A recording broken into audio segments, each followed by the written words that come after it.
ओम नमः शिवाय। दोस्तों नमस्कार, स्वागत है आप सभी का अपने इस YouTube चैनल में। इस वीडियो में हम बात करने जा रहे हैं कुंभ राशि वाले जातकों की। लेकिन दोस्तों आज के कार्यक्रम को शुरू करें उससे पहले हम आपको एक घटना याद दिला देना चाहते हैं। कुंभ राशि वाले जातकों, ये बात उस समय अवधि की है जब भगवान श्री रामचंद्र जी इस धरती पर नर लीला कर रहे थे। दोस्तों एक दिन ऐसा आया कि भगवान श्री रामचंद्र जी को अयोध्या का राजा बनाना निश्चित किया गया था, यानी भगवान श्री रामचंद्र जी का राज्याभिषेक करना था। लेकिन दोस्तों राज्याभिषेक की तैयारी पूरे राज्य में चल रही थी, पूरे अयोध्या में जो है तो जश्न और खुशी का माहौल बना हुआ था। लेकिन जिस दिन राज्याभिषेक होना था उसी दिन भगवान श्री रामचंद्र जी को 14 वर्ष का वनवास दे दिया गया। और फिर दोस्तों आप नियति को देखिए, आप होनी को देखिए, होनी को कुछ अलग ही मंजूर था। वो 14 वर्ष का वनवास भगवान श्री रामचंद्र जी को मिलता है और जो अयोध्या का राज्य है वो भरत को मिलता है। लेकिन भरत उस राज्य सिंहासन पर नहीं बैठते और वो जब तक भगवान श्री रामचंद्र जी वनवास में रहते हैं तब तक भरत अयोध्या में रहते हैं, उस राज्य की रक्षा और संचालन करते हैं। लेकिन उस सिंहासन पर बैठकर नहीं, बल्कि राम का राज्य ही, राम का ही राज्य मानकर, उनका आदेश मानकर जो है तो वो अयोध्या को संचालित कर रहे थे, चला रहे थे। और फिर 14 वर्ष के बाद भगवान श्री रामचंद्र जी वापस आकर अयोध्या के राज्य सिंहासन पर बैठते हैं और पूरे राज्य को संचालित करते हैं। तो देखिए होने को जो मंजूर होता है होता वही है। ठीक ऐसे ही दोस्तों कुंभ राशि वाले जातक को अब आपके जीवन में स्थिति का निर्माण होने जा रहा है। दोस्तों कुंभ राशि वाले जातक को यदि आपके जीवन में वनवास का समय चल रहा है, संघर्ष और कठिनाइयों का समय चल रहा है, हार मत मानिए। दोस्तों ये बात आप भी जानते हैं और मैं भी जानता हूं, बस उन बातों को हम कहना नहीं चाहते कि क्या क्या घटनाएं आपके जीवन में घटित हो रही हैं, क्योंकि उनको कहने से कोई फायदा नहीं है। जो घटनाएं नकारात्मक है, बुरी घटनाएं हैं, उनको याद करेंगे तो मन दुखी होगा। लेकिन पिछले लगभग 5-6 वर्षों से कुंभ राशि के जो जातक है एक बहुत बड़े संघर्ष के दौर से आप गुजर रहे हैं। दोस्तों स्थिति इस प्रकार से है कि हम यह भी कह सकते हैं कि कोई इंसान महलों में भी बैठा हुआ है लेकिन फिर भी वो बेचैन है। कोई बहुत बड़े पद पर, बहुत बड़ी उपलब्धि को हासिल किया हुआ है लेकिन फिर भी वो बेचैन है, फिर भी उसके मन में शांति नहीं है, फिर भी उसके जीवन में एक अलग ही प्रकार की जो है तो परेशानी चल रही है। और जो कोई नहीं समझ रहा है वो इंसान अंदर ही अंदर घुट रहा है, समझ रहा है। माने दोस्तों ये कह सकते हैं कि 56 प्रकार की मिठाइयां, तो 56 प्रकार के भोग आपके सामने रखे हुए हैं, लेकिन बीमार शरीर होने के कारण आप उसे खा नहीं सकते। कुछ ऐसी स्थिति आपके जीवन में चल रही है कि आपके अंदर पाने की चाहत सब कुछ है, आप कर सब कुछ सकते हैं, लेकिन कहीं ना कहीं समय का सपोर्ट ना मिलने की वजह से और ग्रहों में प्रतिकूल स्थिति होने के कारण आप अपने जीवन में लगातार चुनौतियों का सामना कर रहे हैं। अब मैं ये उम्मीद करता हूं कि बहुत सारे कुंभ राशि के जातक ये समझ रहे होंगे कि मैं क्या कहना चाहता हूं। लेकिन दोस्तों याद ये रखिए, वीडियो के शुरू में ही हमने कह दिया कि उन राम भगवान की उस दिन को याद करिए कि जिस दिन उन्हें राज्याभिषेक, यानी उनका राज्याभिषेक होने वाला है, अयोध्या का राज्य मिलने वाला है और मिल उनको वनवास गया। ठीक ऐसे दोस्तों आपके जीवन में भी बन रहा है कि आपको मिलने वाला तो बहुत बड़ा कुछ था लेकिन हो कुछ और गया आपके साथ। आप करना कुछ और चाहते थे लेकिन हुआ कुछ और, आपने प्रयास कुछ और तरीके से किया था और परिणाम उसके कुछ और मिले। लेकिन दोस्तों अब देखिए ग्रहों का खेल आप समझिए, ग्रहों की चाल समझिए कि किस प्रकार से आपके जीवन में अब बेहतरीन परिणाम की ओर आगे बढ़ा रही है, आपके जीवन में अब शुभता का निर्माण करने जा रही है। तो देखिए उसका क्या तरीका बनेगा कि देखिए केतु का गोचर 29 मार्च 2026 को होने जा रहा है मघा नक्षत्र में, और दोस्तों 5 दिसंबर 2026 तक, यानी आगे आने वाले लगभग 8 महीने तक यह स्थिति बनी रहने वाली है। दोस्तों केतु को एक सन्यासी से प्रदर्शित किया जाता है। केतु जो है तो मतलब मोक्ष के कारक ग्रह माने जाते हैं। केतु एक सन्यासी है स्वयं। और वही दोस्तों मघा नक्षत्र का जो चिन्ह होता है वो सिंहासन होता है। अब केतु का गोचर मघा नक्षत्र में, यानी कि एक सन्यासी सिंहासन पर विराजमान होगा, तो दोस्तों निश्चित रूप से राम राज्य आएगा। निश्चित रूप से आपके जीवन में एक समय का जो है राम राज्य की स्थिति का निर्माण कर रहा है। समय का एक अद्भुत संयोग, एक अद्भुत परिवर्तन होने जा रहा है, जिसका प्रभाव कुंभ राशि वाले जातकों को आपके जीवन में सकारात्मकता और शुभता की ओर लेकर जाएगा। आपके कार्य सिद्धि की संभावना बनेगी, आपके विचारों में परिवर्तन आएगा, आपके जीवन में अब दोस्तों नवीनीकरण देखने को मिलेगा, बहुत अच्छा सुधार होगा। क्या संभावनाएं किन किन क्षेत्रों में बनेंगी? देखिए, इस समयावधि में कुंभ राशि वाले जातकों के लिए केतु का गोचर आपके सप्तम स्थान पर हो रहा है। दोस्तों सप्तम भाव जीवन साथी का भाव होता है, साझेदारी का भाव होता है, पार्टनरशिप का भाव होता है, काम वासना का भाव होता है, विवाह का भाव होता है, दैनिक रोजगार का भाव होता है, ज्ञानेंद्रियों का भाव होता है और प्रत्यक्ष शत्रु का भाव होता है। इस भाव को, सप्तम भाव को कर्म का भाव भी कहते हैं, क्योंकि यह दशम का दशम होता है और इसके साथ इसे सुख का भाव भी कहते हैं। यहां पर दोस्तों कुंभ राशि वाले जातकों केतु विराजमान है और अब केतु एक सन्यासी के रूप में है, जो कि अब मघा नक्षत्र के सिंहासन पर बैठेंगे। मघा नक्षत्र यानी सिंहासन का प्रतीक चिन्ह। अब दोस्तों राम राज्य की स्थिति इन क्षेत्रों में आपके लिए निर्मित होगी। केतु दोस्तों वैसे तो मोक्ष के कारक है, डिटैचमेंट के कारक है, लेकिन दोस्तों हर बार यही डिटैचमेंट होगा, सबके साथ बस डिटैचमेंट होगा, ऐसा नहीं है। दोस्तों ग्रहों की चाल को समझना पड़ता है। दोस्तों बात को, मतलब जो ग्रहीय संकेत है उसको समझना पड़ता है कि आखिर ग्रह हमें क्या इशारा कर रहे हैं।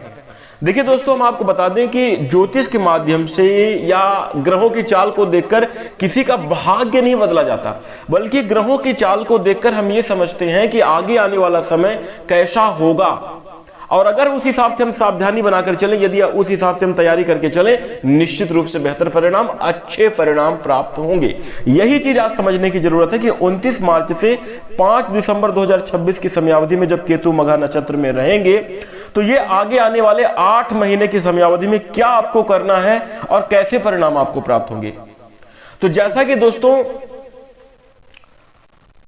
कुंभ राशि वाले जात को हमने राम भगवान का उदाहरण देकर आपको वो जो घटना याद दिलाई थी, उसमें मैंने कहा था कि 14 वर्ष के वनवास के बाद भगवान श्री रामचंद्र जी उसी सिंहासन पर अयोध्या में आकर विराजमान होते हैं। वैसे ही दोस्तों कुंभ राशि वाले जात को आपके जीवन में जो ये कठिनाई, जो एक संघर्ष और ये चुनौतीपूर्ण समय चल रहा है, बहुत लंबे समय अवधि से आप परेशान और उलझनों में चल रहे हैं, तो दोस्तों ऐसा नहीं कि आपके जीवन में कभी सफलता का मुकाम देखने को नहीं मिलेगा, कभी आप सिंहासन पर नहीं बैठेंगे, यानी कभी अपनी कामयाबी को हासिल नहीं करेंगे। धैर्य यहां पर आपको रखना होगा, धीरज के साथ काम लेना होगा।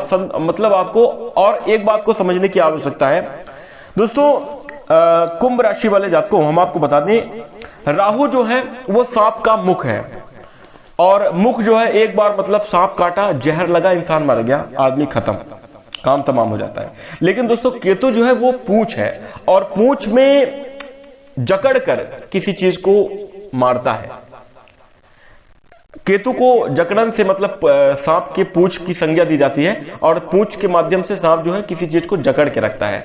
ठीक ऐसे दोस्तों आपके जीवन में जो चुनौतियां हैं वो एक साथ नहीं आई हैं। जो सांप की जो जकड़न होती है, जो सांप अपने पूंछ में जब दबाता है, वो धीरे धीरे करके लपेटता है, टाइट करता है, लपेटता है, टाइट करता है, और धीरे धीरे करके जो है तो उसको जकड़कर अगर कोई जीव फंस जाए तो उसको मार डालता है। तो ठीक इसी प्रकार आपके जीवन में केतु का प्रभाव भी कहीं ना कहीं पिछले समयावधि में नकारात्मक पड़ रहा है। और दोस्तों जिसकी बदौलत कुंभ राशि के जातक धीरे धीरे करके, मतलब मैंने जैसा कह दिया कि अगर आप महलों में भी बैठे होंगे फिर भी वहां पर सुकून नहीं है, फिर भी वहां का 56 भोग आप नहीं ग्रहण कर सकते, फिर भी वहां पर आपको दुख और तकलीफ है। बस यही केतु आपको वहां पर परेशान कर रहा है, वहां पर तकलीफ दे रहा था कि पिछले समयावधि में आपको धीरे धीरे करके एक अलग ही प्रकार का दुख, एक अलग ही प्रकार की जो तनाव है, एक अलग ही प्रकार की मानसिक अवस्था है, जहां पर किसी चीज में आपको सुख नहीं मिला। आप कार्य नौकरी करने तो जा रहे हैं, आप अपने बिजनेस में जा तो रहे हैं, लेकिन वहां पर एक शांति नहीं, एक सुकून नहीं है, आप एक खुशी का अनुभव नहीं कर पा रहे हैं, अपनों का सपोर्ट नहीं मिल रहा है। लेकिन धीरे धीरे करके आप अपने जीवन में उलझ रहे हैं, परेशान हो रहे हैं, और भी ज्यादा तबाही की ओर, और भी ज्यादा आप कठिन समय और संघर्ष की ओर जा रहे थे। लेकिन दोस्तों अब ये जो गोचर है आगे आने वाले 8 महीने की समयावधि में केतु का यह गोचर कुंभ राशि वाले जातक को आपके जीवन में नवीन सफलता और बड़ी तरक्की प्रदान करके आपके जीवन की सभी प्रकार की चुनौतियों को समाप्त करता हुआ नजर आएगा। क्योंकि दोस्तों मघा नक्षत्र केतु का ही नक्षत्र होता है और केतु अपने स्वयं के नक्षत्र में प्रवेश करने जा रहे हैं। अब महाबली होंगे और भी ज्यादा पावरफुल होंगे और आपके जीवन में बेहतर शुभता देखने को मिलेगी, संपन्नता देखने को मिलेगी। परंतु दोस्तों ध्यान किस बात का देना है, जो ग्रहों का यह संकेत है वो क्या हमें देना चाह रहा है। देखिए केतु ग्रह त्याग और भक्ति के कारक ग्रह माने गए हैं। समझिएगा बात को। त्याग का मतलब यह नहीं कि सब कुछ छोड़ देना होता है। त्यागने का मतलब जैसा कि यह नहीं कि सब कुछ छोड़ दे, बल्कि यहां पर जो दोस्तों त्याग का मतलब है वो समर्पण से है। आप जो भी कर रहे हैं जब तक आप उसे आपको यह लगता है कि नहीं मैं कर लूंगा, जब तक मैं की भावना है, मैं को दोस्तों अहंकार और अहम की भावना से संज्ञा दी जाती है। तो जब तक ये अहम की भावना है कि मैं कर लूंगा तब तक कार्य नहीं बनेगा। लेकिन जो दोस्तों यहां पर केतु महाराज इस 8 महीने की समयावधि में आपको यह संकेत देना है कि यदि आप त्याग की भावना अपने मन में रख ले कि जो भी कार्य आपको मिला हुआ है आप उसे ईमानदारी के साथ करेंगे और उसे भगवान का मान के करेंगे कि हे प्रभु आपको जैसा चाहिए वैसा मुझसे करवा लो, आप इस कार्य को बनाओ, आप इस कार्य में बेहतर करो। अगर ये भावना बना लेते हैं कि प्रभु ये काम आपको समर्पित है, मैं भी आपको समर्पित हूं, मेरा जीवन आपके हवाले है, अब आपको जो करना है हमारे साथ करो, इस प्रकार की भावना अगर आप अपने मन में बनाकर अगर आप अपने कार्य को करते हैं दोस्तों आपके कार्य में सफलता भी मिलेगी और पुनः आप उस तीव्रता को हासिल करेंगे, पुनः आप उस मुकाम को प्राप्त करेंगे जिसकी आप अपने मन में इच्छा रख रहे हैं। उदाहरण के तौर पर दोस्तों हम आपको बता दें कि महाभारत की समयावधि में जब द्रौपदी का चीर हरण हो रहा था तो वहां पर द्रौपदी उस सभा में अपनी साड़ी अपने हाथों से पकड़कर, अपना पल्लू जो है अपने हाथों से पकड़कर रोक रही थी कि मैं शायद अपनी इज्जत अपनी लज्जा बचा लूंगी अपने हाथों से। और दोस्तों सामने दुशासन था, चीर हरण कर रहा था, वो बलशाली था, क्योंकि द्रौपदी उसके इतना बलवान नहीं थी तो उनकी साड़ी उनके हाथ से फिसलती जा रही थी। धीरे धीरे करके दोस्तों पूरी मतलब उनका पल्लू जो है, पूरी साड़ी जो है वो उतर चुकी थी। अंतिम का ही कुछ छोर बचा हुआ था। वहां पर जब द्रौपदी को लगता है कि अब मैं अपने हाथ से अपनी लज्जा नहीं बचा सकती और फिर उसके बाद द्रौपदी के मन में पूर्ण मतलब एक भावना उत्पन्न हुई कि अब लगता है मेरी लाज नहीं बच पाएगी, तो वो पूरे आत्मा से पुकार भाव से जो है भगवान श्री कृष्ण जी का ध्यान करती हैं और अपने हाथ से साड़ी का पल्लू छोड़कर हे कृष्ण अब हमारी लाज रक्षा करिए, अब हमारी रक्षा करिए। जब ऐसी भावना उनके मन में आती है और भगवान से प्रार्थना करती हैं तो तुरंत भगवान श्री कृष्ण वहां पर प्रकट होते हैं और वहीं पर भगवान श्री कृष्ण जी का वस्त्रावतार हो जाता है। यानी दोस्तों कुंभ राशि वाले जातकों को कहने का मतलब है कि इस त्याग, ये जो केतु का गोचर है यहां पर जो त्याग की भावना आ रही है, चाहे आप रिलेशन में हो, चाहे आप परिवार में हो, चाहे आप नौकरी में हो, चाहे आप अपने व्यवसाय में हो, चाहे आप कोई भी कार्य करते हो, किसी भी परेशानी में हो, आपके मन में सिर्फ हे नाथ अब आप संभालो। अगर ये भावना इस प्रकार की मानसिक भावना उत्पन्न होती है और आपके अंदर ये भाव आ जाता है कि ये सब कुछ हमारा नहीं है, ये सब ईश्वर का है, खाली हाथ आए थे खाली हाथ जाएंगे, तो प्रभु हमारी रक्षा करिए और हमारा मार्गदर्शन करिए, तो निश्चित रूप से कुंभ राशि वाले जातकों को सारे बिगड़े काम आपके बन जाएंगे और प्रगति को आप आगे आने वाले 8 महीनों के अंदर एक चमत्कारी परिणाम का अनुभव करते हुए नजर आएंगे। वहीं दोस्तों दूसरा भक्ति। इंसान दो सिचुएशन आती है कि जब इंसान के हमारे पास बहुत कुछ संपन्नता रहती है, बहुत सुख सुविधाएं तरक्की रहती है, खूब सारे पैसे रहते हैं, हम अपने मन मर्जी की लाइफ जी रहे होते हैं, उस समय अवधि में भगवान का ध्यान नहीं करते, भक्ति नहीं करते। और इसके साथ दोस्तों जीवन में जब कोई परेशानी आ जाती है तो हम अपनी परेशानी का दोष भगवान को देकर भक्ति करना छोड़ देते हैं। अपने दुख में कोई भी अगर मान लीजिए दुख पड़ गया तो उसमें भगवान को दोष देकर भगवान को मानना छोड़ देते हैं, भक्ति छोड़ देते हैं।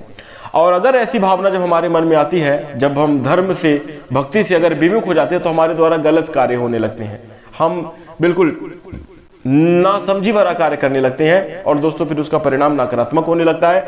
तो यहां पर कुंभ राशि वाले जातकों को आपको इस समयावधि में भक्ति भावना भी करने की आवश्यकता रहेगी। और आपने कितने माला फेर लिया, आपने कितना पूजा कर ली, कितने समय तक आप माला लेकर बैठे रहे, कितना नाम जप कर लिया, इसका कोई महत्व नहीं है। आप भगवान की जब भक्ति कर रहे हैं तो क्या आपकी अंतरात्मा परमात्मा से कनेक्ट हुई? क्या आपका सच्चा भाव, जो भाव द्रौपदी के अंदर उस समयावधि में आया कि हे प्रभु अब मेरी रक्षा कीजिए, वो भाव क्या आपका आपके पूजा की समयावधि में भगवान से बनता है? अगर वो बनता है दोस्तों, और आपके अंदर त्याग की भावना और भक्ति की भावना रहती है, तो यह केतु का गोचर आपके जीवन में किसी भी प्रकार के डिटैचमेंट को नहीं करेगा और आपके जीवन में बड़ी अच्छी शुभता और सफलता संपन्नता प्रदान करेगा। क्या क्या परिणाम प्राप्त होंगे यह भी जान लीजिए। सबसे पहले दोस्तों, आप कुंभ राशि वाले जातक को महत्वाकांक्षी हो जाएंगे, आपके अंदर आत्मविश्वास में वृद्धि हो जाएगी, आप रीति रिवाजों को मानने लगेंगे, प्राचीन चीजों से आपका विश्वास बनेगा, जो पौराणिक चीजें उसमें आपका विश्वास बनेगा, पैतृक संपत्ति से आपको लाभ मिलेगा, धन आनंद को आप प्राप्त करेंगे, आपके जीवन में आमदनी, आपके जीवन में धन के स्रोत विकसित होते हुए नजर आएंगे।